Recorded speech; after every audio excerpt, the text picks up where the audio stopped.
मोदींविरोधात लोकसभा निवडणुकीत एकत्र आलेल्या विरोधकांची इंडिया आघाडी ट्रॅकवर येताना दिसतेय। केजरीवालांच्या आम आदमी पार्टीसोबत काँग्रेसचं 3 राज्यात एकमत झालंय, तर उत्तर प्रदेशमध्ये अखिलेश यादव आणि काँग्रेसमध्ये समझोता झालाय आणि महाराष्ट्रात सुद्धा जागा वाटप जवळपास निश्चित झालंय। पाहूया।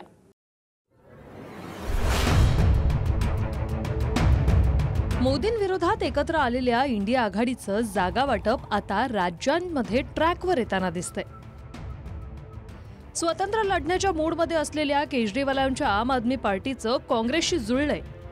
दिल्ली, हरियाणा आणि गुजरात या 3 राज्यांमध्ये काँग्रेस आप इंडिया आघाडीतूनच लढण्यावर एकमत झालंय। दिल्लीत 7 पैकी 4 जागांवर आम आदमी पार्टी तर 3 जागांवर काँग्रेस लढणार आहे। हरियाणात काँग्रेस आम आदमी पार्टीला 1 जागा देणार आहे, तर गुजरातमध्ये काँग्रेसनं आपला 2 जागा देण्यावर सहमती दर्शवल्याची माहिती आहे। इकडे देशातील सर्वात मोठं राज्य असलेल्या उत्तर प्रदेशातही समाजवादी पार्टीसोबत काँग्रेससोबत जागा वाटपावर एकमत झाले। प्रियंका गांधींनी अखिलेश यादवांशी फोनवरून चर्चा करून जागा वाटपावर मार्ग काढल्याची माहिती आहे आणि अधिकृतपणे समाजवादी पार्टीकडून इंडिया आघाडीतूनच काँग्रेससोबत भाजपशी लढण्याची घोषणाही झाली। उत्तर प्रदेशातील 80 जागांपैकी समाजवादी पार्टीनं काँग्रेससाठी 17 जागा सोडल्या, तर समाजवादी पार्टी 63 जागा लढणार आहे। समाजवादी पार्टी शुरू से ही चाह रही थी गठबंधन हो, लेकिन थोड़ी देरी हुई है क्योंकि हमारे यहाँ पे सामने भाजपा खड़ी है। लेकिन इस बात की मैं सभी समाजवादी पार्टी के लोगों को और कांग्रेस के लोगों को बधाई देना चाहती हूँ कि गठबंधन आखिरकार अपने डेस्टिनेशन पे पहुँच गया है और आप देखेंगे कि इसके परिणाम बहुत ही अच्छे होंगे और सब लोगों का समर्थन मिलेगा। इकडे बिहारमध्येही काँग्रेस आणि आरजेडीचं जागा वाटप जवळपास निश्चित झालं। नितीश कुमार भाजपसोबत गेल्यानंतर जागा वाटपात लालूंच्या आरजेडीचा फायदा होताना दिसतोय।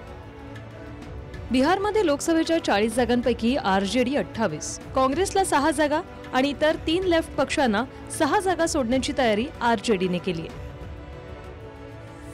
पाटण्याला 3 मार्चला होणाऱ्या इंडिया आघाडीच्या पहिल्या रॅलीत राहुल गांधी आणि तेजस्वी यादवही सहभागी होणार आहेत। महाराष्ट्रातही महाविकास आघाडीचं जागा वाटप जवळपास निश्चित झालंय।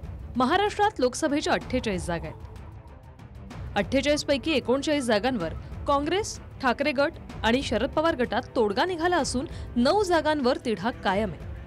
अकोला, भंडारा गोंदिया, हिंगोली, कोल्हापूर, नाशिक, पुणे, वर्धा आणि इतर 2 जागांचा समावेश आहे।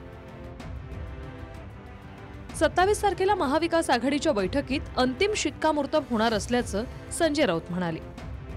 त्याचवेळी ठाकरे गटाकडून राऊतांनी 23 जागांचा दावा केलाच आहे। 27 तारखेला दुपारनंतर आम्ही सगळे प्रमुख पक्ष आणि नेते एकत्र येऊन या संदर्भातला अंतिम निर्णय आम्ही घेणार आहोत। माननीय उद्धव ठाकरे, माननीय शरद पवार साहेब आणि नाना पटोले हे एकत्र येऊन तुम्हाला सांगतील।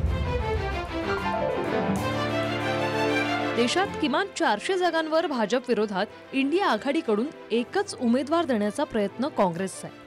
त्यामुळे पश्चिम बंगाल वगळता तुर्तास इतर राज्यांमध्ये काँग्रेसचं त्या राज्यातील विरोधकांशी जागा वाटप अंतिम होत चाललंय। Bureau report, TV9 Marathi.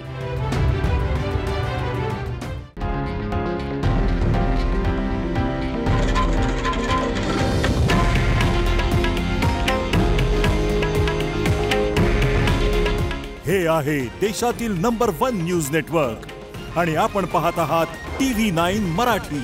काळजी तुमची, हित महाराष्ट्राचं।